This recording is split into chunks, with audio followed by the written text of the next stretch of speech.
Okay, so yesterday I got a few questions, well, way more than a few, but we'll answer them. So, how did I do this? Meaning like you, like these eyes are yous, right? Like, or we's or whatever. How did we do this? Leadership, showing by example, and understanding that oftentimes some really powerful feminine energy is mistaken for masculine energy. It's making me kind of wonder if the divine feminine awakening is actually the divine masculine awakening, but don't put me through heat for that, please. Good Lord. Okay. How are we still doing this? How the fuck are we still doing this? And this is just whatever the fuck you feel that is boggling your mind. Intuition and Weaver, you're following.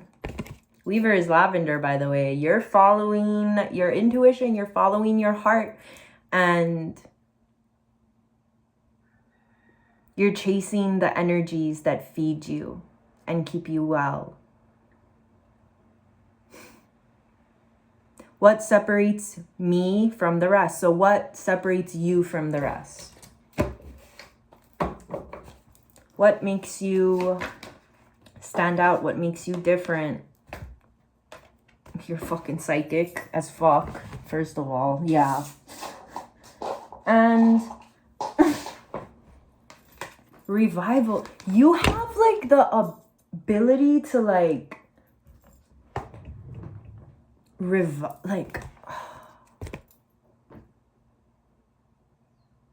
this is confirmation. This is confirmation for somebody. Psychic healing and revival, psychic abilities, and new opportunities.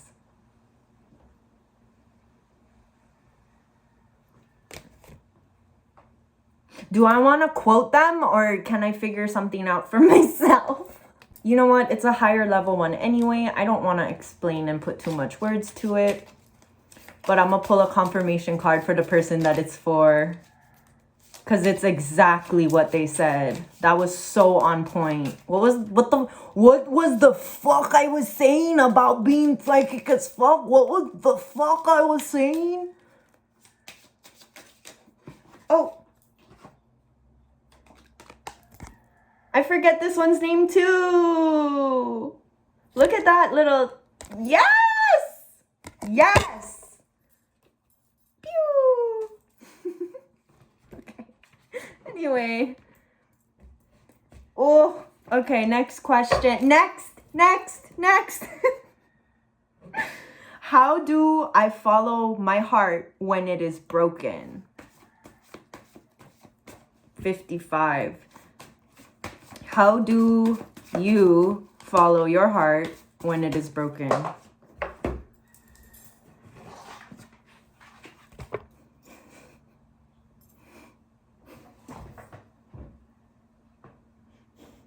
My nose is so itchy. My nose is so itchy by my freaking nose piercings right now. But like kind of like on the tip. I mean, I know this is the tip of my nose, but like, you know what? You know what? Wealth.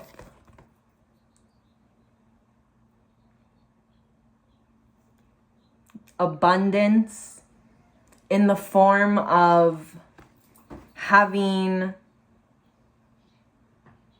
all the resources, but it's going way deeper than that.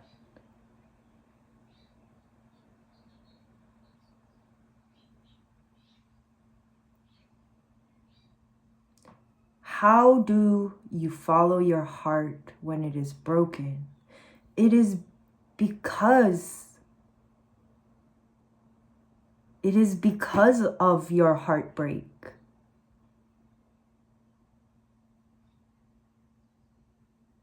The heartbreak the way that your heart bursted open and like fertilized and gave life to things, that's why you continue to follow your heart, because you know where you're headed for the most part. And you know that it's full of love. And so you wouldn't want to drain yourself of all of your love before you get to the loving destination.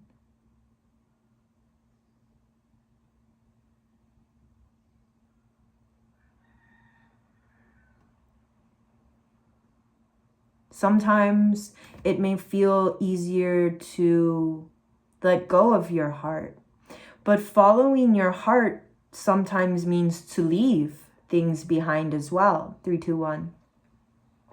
So that one is a little bit perspective. That one's a little bit more personal.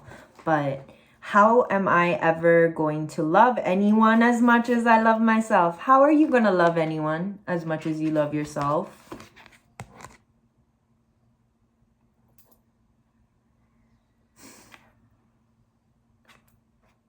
Play.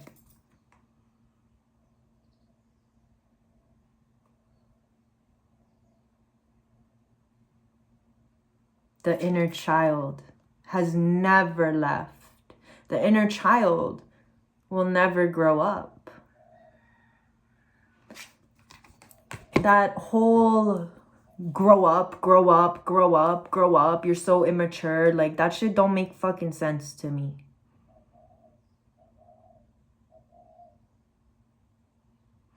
You hear adults chasing their childhood, reminiscing over their childhood. You should enjoy your childhood. As if it's something that ever disappears.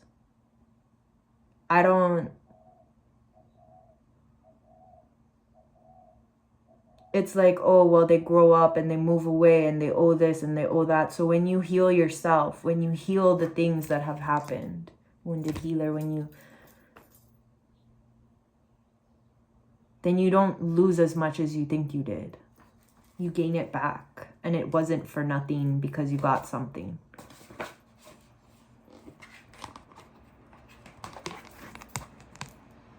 Action, protector.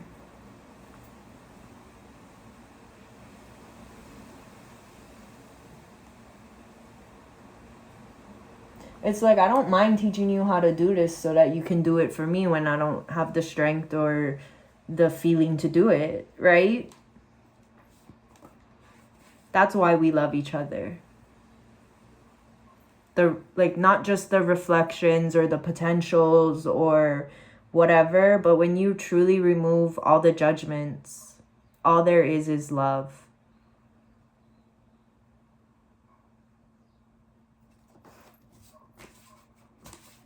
What feels missing? Okay, so if something feels missing, what feels missing? This could be within yourself. This could be in certain scenarios or situations, but this could be for certain arguments. Like if you're protecting the land or something. Shape-shifting. Merging the inner and outer world, connecting the spiritual, grounding the spiritual into reality, shifting the realities, being able to morph. So this shape-shifting card is talking about the bottom line being your needs. It's not money to get the things you need. It's your needs. What are your needs? What are the things that money can't buy? If money didn't exist, if the economy crashed, what do you need? That's not emergency bunker, like apocalypse vibes. No, this is real. This is how you get connected to yourself. This is how you get more connected to the divine. What are your true needs? What are the things that money can't buy? And how can you get more of that to fulfill that wealth? This is connected to the following your heart while it's broken. because you lean on people too. It's not just all you. Your wealth is the people, your community. So strength. Yeah, they're there for you to lean on them. Yeah. Ancient memory. Different people, different times, different places, different things, little words, big words, looks, actions, all of it. You're not going to need to over-explain yourself or over-exert yourself. Once you remove that showing up for people is hard, you can show up for more people. It's hard when you're doing it alone. People are seeing that, they're understanding that, they're helping you. It's not going to be as hard for much longer. Maybe you can't change the whole world overnight, but you can definitely impact 1, 2, 3, 4, 5, 6, 7, up to 10 households. Currently, you may be at 6 to 8, 10.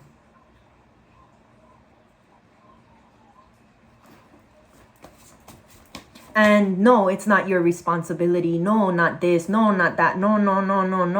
No. But that's who you are. That's who we are. We show up when asked, before we're even asked, happy to help. Not happy to help. Making jokes from the grumpies. Because sometimes you're going to show up and everybody's going to be grumpy. But you can make fun with that too. Because no matter what, when you lean on each other and you spend time together doing the most time-consuming tasks together, you realize that you have the time, that you take the time, and that it refuels you, and it can even pay you forward. So what's missing? What's missing is that sparkle in your eye. What's missing is that sparkle in your heart. What's missing is you accepting yourself, that you don't need other people on your side to shine. That's what creates a rainbow, is different colored lights, different colored shines, all added together to flow together. It's like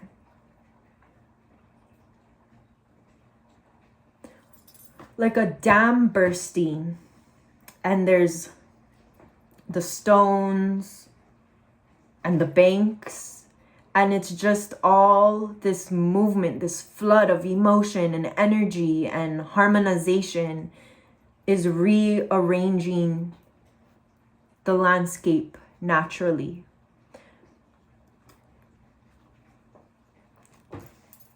I'm not even trying to do it on purpose. This ties back to the land.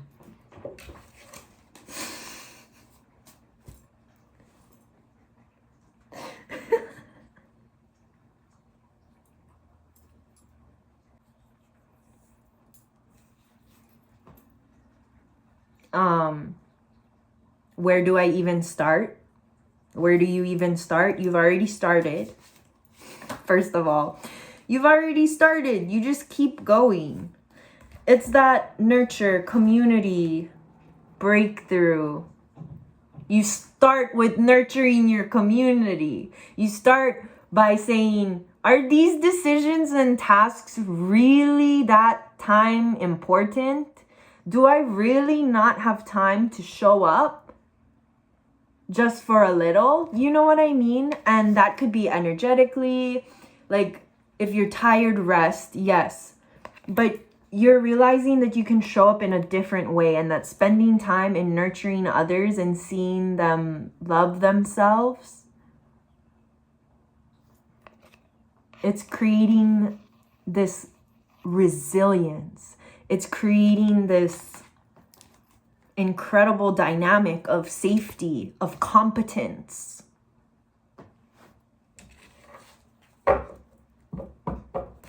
How can I protect the people I don't understand? How can you protect the people you don't understand? Grace flowing. Bras. Bras can fuck up your whole day by putting you in a workhorse energy. And it's hard sometimes because when you don't wear one, there's some people with eyeballs that just love to look. So maybe feeling safe and comfortable. The desexualization is so important. The desexualization is really hard for some people. That could be a place to start also. But protecting the people you don't understand is just to not judge them, to balance out your energy, to focus on yourself, to do things for yourself. If you're not comfortable in makeup or a bra, don't fucking wear it. Fuck them. When they come creeping at you, heal them. Tell them what's up. You're gonna save someone else who fucking is like, what the fuck? You might save their life. Who knows? Why? The last question here is, why don't I have any questions? So you may have been going to places and you just don't, you're just like, yep, okay, yep, okay. You might be seeing the spiritual signs that other people may not be picking up on yet because they're having transformations, but it's showing that they're having the transformations. And like, because to be real with you, it's like, well, they did this to me, they did that to me, they treated me like this, they treated me like that, is also like, yes, like you should treat people well, but it can also be like, you can neglect their own suffering. And it's like, wow, if their suffering fucking makes me suffer, then why? And they're taking it out on me. It's like, well, but are they just being themselves? Or like, there's a middle ground there that can truly alchemize this energy. And not only do you protect them, you protect yourself. And not having any questions means that rebirth and trust, that maybe you're being asked the questions, that maybe you're receiving your answers without needing, do you get what I'm saying? It may also be that you are a master of your craft, you are a master in yourself. Trusting yourself, being able to read things, not second guessing yourself, not second guessing other people, taking things for face value. Connecting the face surface level with the deeper things that you sense. You don't have any questions. Not because you're stupid, not because you're tired, not because you're not curious. You don't have any questions because you're at peace.